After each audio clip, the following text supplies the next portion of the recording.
All right, we often talk about the future being fractional, but I think if we really think about it, we all use fractional services. Like, I don't do my taxes. I have a person for that. I also hate cutting my grass, so I have somebody who does that as a fractional gardener, if you will, for that. So we always have people that jump in and do things that we probably don't want to do. Maybe doesn't make economical sense because our hourly rate is much higher than what it costs to do this, or we're just really not good at it and it's just going to take us forever to do it. And taxes definitely fall into that bucket for me, as I just don't want to do it. It just bang my head against a wall trying to fill out government forms.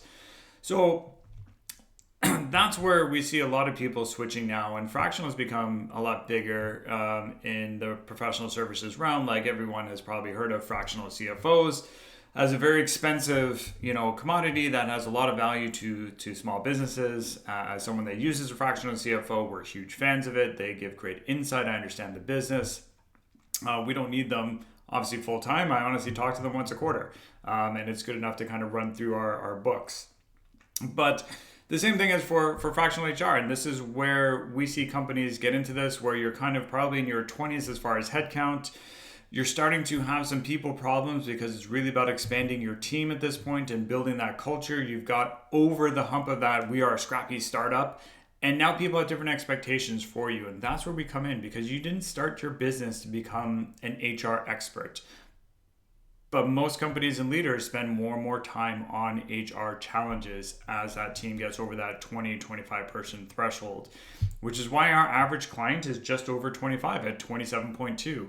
So if you want to get ahead of the curve, I would suggest starting at 20. And I know as a leader too, I feel invincible. I got this far. Why can't I get farther? And in my last post that I had a couple of weeks ago about how I overinvested in the company and had to scale back and got over my skis a bit, this is something that naturally happens, which is probably why 27 is the average company that we bring on.